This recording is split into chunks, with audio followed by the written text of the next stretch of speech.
Esther has been hearing us for a long time, and we don't want you to think that she's particularly good at this. She is. She's thriving in so many ways, but she faces reality too. Reality is a tricky thing, isn't it? Because it's in your face. So, she's flying home. She said she would never speak for us again if we told this story, but she doesn't mean it. She doesn't mean it. She doesn't mean it. She knows that when we tell stories on her, that it helps you. And she knows that it doesn't stop our appreciation of her.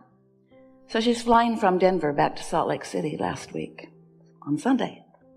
And on her way to the airport, she gets a text message from an airline that she flies on really rarely, because she doesn't really like this airline very much.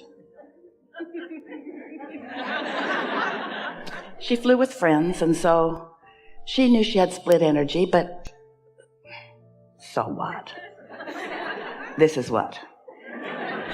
So she got a text message that her flight was delayed because of an equipment failure, about 3 hours delayed. And Esther thought,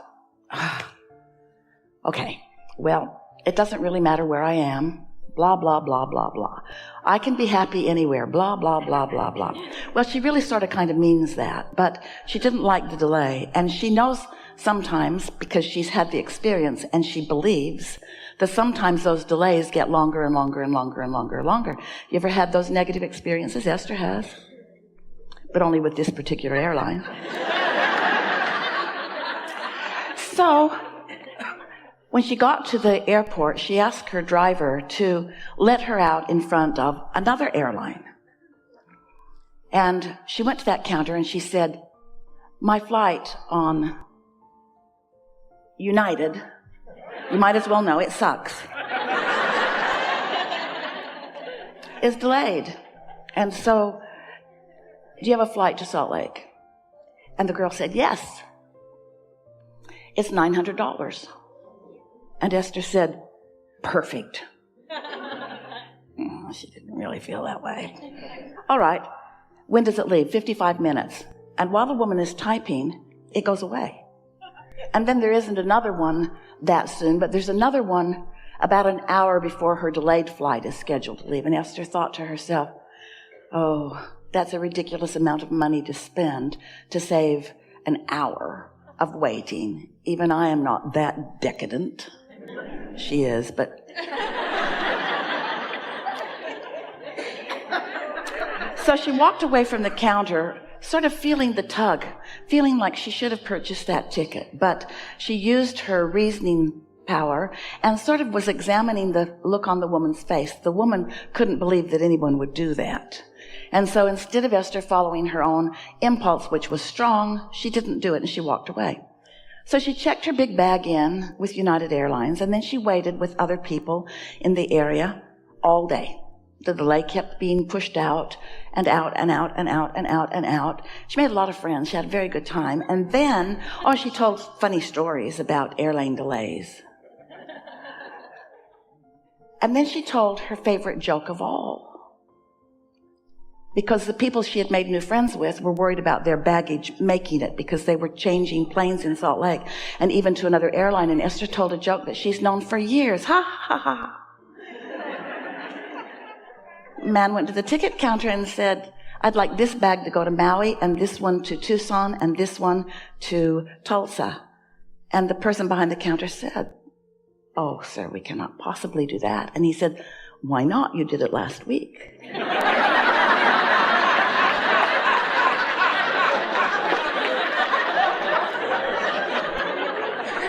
Really funny. So finally, the new plane is there, but now there's a weather delay because there are lightning strikes in Denver. So another hour delay, and finally the plane takes off. It's only a 55-minute flight.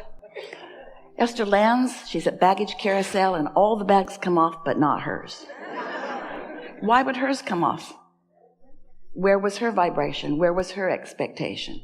Nothing's happening to her. Everything's happening because she's calling it forward, yes. Doesn't feel that way, and you don't want to admit it, especially when it's happening. But, so, she had a strong impulse that she would just wait for her bag, because she lives out of her bag. Everything's in her bag. Without her bag, she is homeless. So she asked the woman, the very aggravated woman behind the counter at the lost baggage counter, I think I'll just wait for it. And the woman said, well, let me look and see where it is. If it's on the next plane, it won't be that long. But it wasn't on the next plane. Your bag went to San Jose. Not Maui. Not Tucson. Not Tulsa. It went to San Jose. Almost like her joke. And Esther said, well, when will they bring it? And the woman said, well, they're going to pick some bags up at 9:30, and then they're going to pick some more bags up at 1:30. So they'll bring it before 5:30 in the morning. And so Esther proceeded to martyrdom herself by going to her house where she planned to stay, but because it's a very awkward entry situation and no one was there but her and no way for them to find her, she decided to wait at the gate for a bag that didn't come all night long. And by the time 5:30 had arrived and the bag was still not there, Esther listened to a couple of audiobooks and saw deer running by and a raccoon and a little snake slithered across the driveway and cats she didn't know she had. In other words, she was at one with her property in a whole new way. She's never sat up all night at her gate. But by the time 5:30 came and she made the phone call back to the airline, and they said, well, are you at a residence? And Esther said, yes. And the woman said, oh, we never deliver in the night to residences. And Esther said,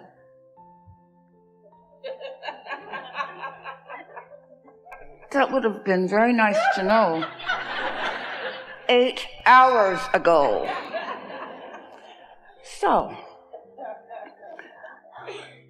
you get what we're talking about here? Esther was not out ahead of that. She left her vibration right where she last left it. The last time a piece of baggage was not delivered to her was when she flew to Charlotte a few years ago on United Airlines. In other words, your vibrations are stuck where you last left them. You have expectations that you don't own up to. And so Esther didn't even try to get out ahead of that. She knows better. But really, Abraham, you think I can get out ahead of everything? Yes, we do. We think that you can get out ahead of everything. We think that you can, in general terms, plan for your well-being. We think that you can get to a place where you expect well-being to be yours. And every now and again, it is so wonderful to have an experience that is so obvious to you, where you can absolutely make the parallels, where there is no question in your mind that the thought you thought and the results you got were identical in vibrational nature. Because until you make that correlation between what you've been thinking and how you've been feeling and then what's happening, you have no real creative control in your experience. Then you have options. At least you know, I'm too lazy to get out ahead of it, or I've forgotten how important it is to get out ahead of it, so I'm not bothering to get out ahead of it. So I will just continue to make the airlines be the inconsiderate ones, when really, are you considerate of yourself when you have a belief about something that you don't want and you don't take the time to change that belief? Who really is not considering the options? You see what we're getting at? Do you create your own reality, or does United Airlines create your own reality? Because most people would like it to be the airline that is responsible. Most people would like it to be someone else needs to do something so that I can feel better. And we want you to know that you can, to a certain extent, you can fill out the survey. Esther won't. You can demand of things. Esther won't. She's smarter than that.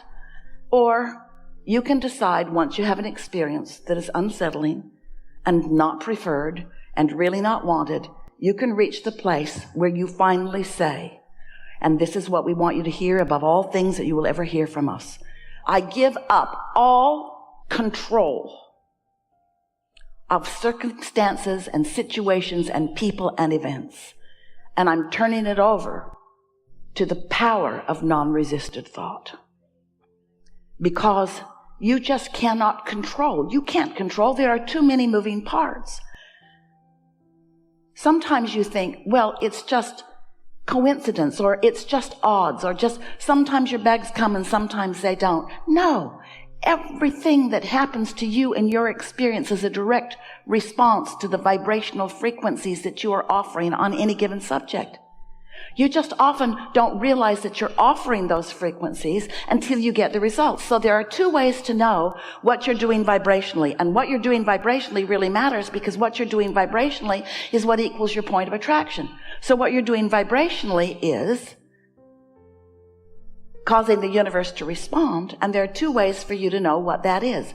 What am I doing vibrationally? One is, how do you feel? Esther had several very clear promptings of different action that she could take that she overrode with practicality. And looking back, she saw several things she could have done differently to make it better once it got tumbling in the wrong direction. So the first thing that you can do is pay attention to the way you feel and do your best to find the best feeling thought or action, the path of least resistance thought or action. And the other way you can know what you're doing vibrationally is wait till it manifests. And when you're sitting at the gate all night, you know, yeah, that's right where my vibration was. That's right where it was. That's right where it was. In expectation of something unwanted. So, we're eager to talk with you today about anything that matters to you, with the understanding underpinning, the premise being that you vibrate your own reality into being by your habits of thought. And so the question on the table is, do I have the ability to think other than what happened? Can I have had an experience with a person, with a situation, with a company? Can I have had an experience, and can I resist the temptation to regurgitate the unwanted aspects of that enough that I can get out ahead of that vibration and leave it in a new place? That really is what creating your own reality is all about. And so as we watch Esther, and you too, we see you doing a whole lot of things that really work for you. We can feel your optimism rising. We think that you are living wonderful lives, and we know that you can feel the improvement since you've decided to be more deliberate. But we want you to know there will forever be, all day, every day, opportunities for you to refine your vibration. And when you get good at it, you will feel like the master of the universe, where things are responding to you. There are so many things that are working for you behind the scenes that you don't even know are working for you behind the scenes. Because they're working for you behind the scenes. Because they are flowing on the energies of your positive expectation. Or they are flowing behind the scenes on the energy of the beliefs that you hold that happen to be a vibrational match to the desires that you hold. But you don't have to take potluck. You don't have to create by default. You don't have to sit by the gate all night waiting for a bag that isn't going to come until the next day. You don't have to do any of those things.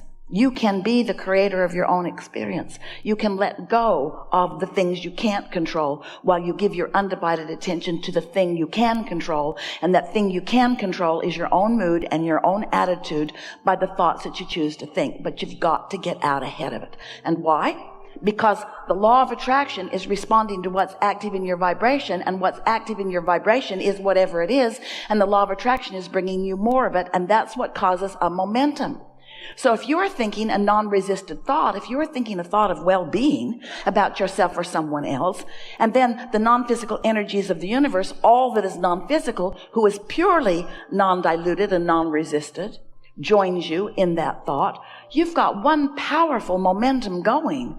And people who are watching you are noticing the magnitude of your creative prowess. In other words, they're just knocked over by what they see happening all around you. But if you are giving your attention to something unwanted, law of attraction brings you that too.